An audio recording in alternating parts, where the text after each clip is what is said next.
banyak masalah. Next. Nah ini kita dihadapkan sekarang pada ASN yang jumlahnya besar. Pak Gubernur, kami kemarin juga melaporkan kepada Bapak Presiden, kira-kira skenarionya ini, satu diangkat seluruhnya, tapi setiap didata jumlahnya bukan semakin sedikit, tapi jumlahnya sangat banyak. Di 2005 dulu pernah diselesaikan ada 860.000 ASN diangkat otomatis. Sisanya 60.000 orang. Ya Pak Alek di 2005 ya. Mestinya tinggal 60.000 orang. Tetapi begitu 2012 didata, 60.000 orang itu bukannya berkurang, tapi nambah 11 kali lipat. Padahal mestinya 2005 ini selesai. Nah sekarang juga sama, kita menghadapi tantangan yang sama. Oleh karena itu maka ini menjadi PR bagi kami untuk terus kita exercise, untuk kita selesaikan, tentu dengan beberapa alternatif yang sedang disiapkan oleh pemerintah, dan nanti mudah-mudahan ini akan segera ada solusinya. Nah Bapak sekalian saya hormati, yang kedua adalah diberhentikan seluruhnya.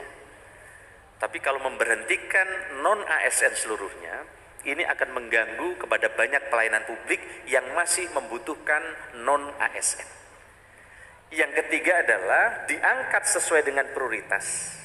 Dan tentu nanti akan kita carikan skema-skema penyelesaian terkait dengan beberapa yang tidak masuk diangkat sesuai dengan prioritas. Dan untuk tahun ini prioritas kita adalah terkait dengan pendidikan dan kesehatan.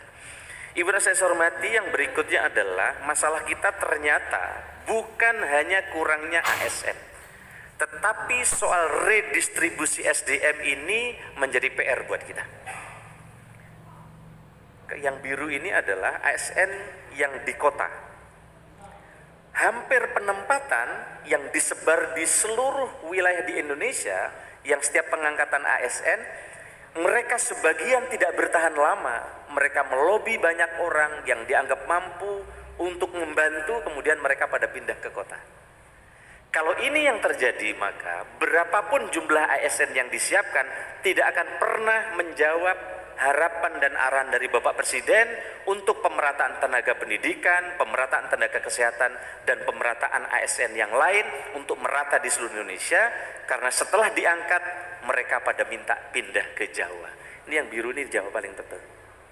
Dan kalau ini terjadi, maka di desa-desa kita tetap akan kekurangan SDM yang dianggap mampu, baik itu ASN maupun P3K. Oleh karena itu maka kita bersama BKN sedang membuat keputusan untuk kita kunci mereka tidak bisa pindah. Kemarin kami sudah lapor Pak Presiden, Pak Irwan, tadinya 5 tahun, Pak Presiden berkenan 10 tahun. Supaya mereka tetap bisa mengabdi di daerah-daerah. Dan ketika saya menyatakan ini di para bupati di luar Jawa, mereka tepuk tangan setuju dengan keputusan ini. Nanti akan kita diskusikan kembali. Nah Bapak sekalian saya hormati, saya kira ini yang ingin kami sampaikan. Yang berikutnya adalah percepatan mall pelayanan publik. Kita berharap nanti mall pelayanan publik akan segera berdiri di berbagai daerah di Indonesia. Sebagian Pak Wali, Pak Bupati, kami persiapkan MPP digital. Jadi teman-teman sekarang tidak harus gedungnya yang besar, yang penting sistemnya.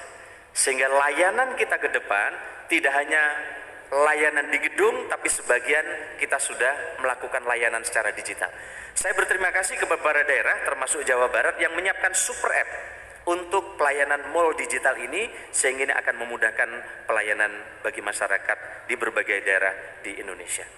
Bapak sekalian saya hormati, inisiasi-inisiasi dan inovasi harapan kami ke depan bisa terus dibangun dan ditumbuhkan di daerah-daerah, dan inilah ke depan yang akan dinilai. Jadi inovasi yang akan dinilai, yang paling prioritas adalah terkait dengan penanganan kemiskinan, yang kedua adalah investasi, yang ketiga adalah terkait dengan tema prioritas Bapak Presiden, yaitu terkait dengan belanja produk dalam negeri dan inflasi, dan yang ketiga adalah administrasi pemerintahan.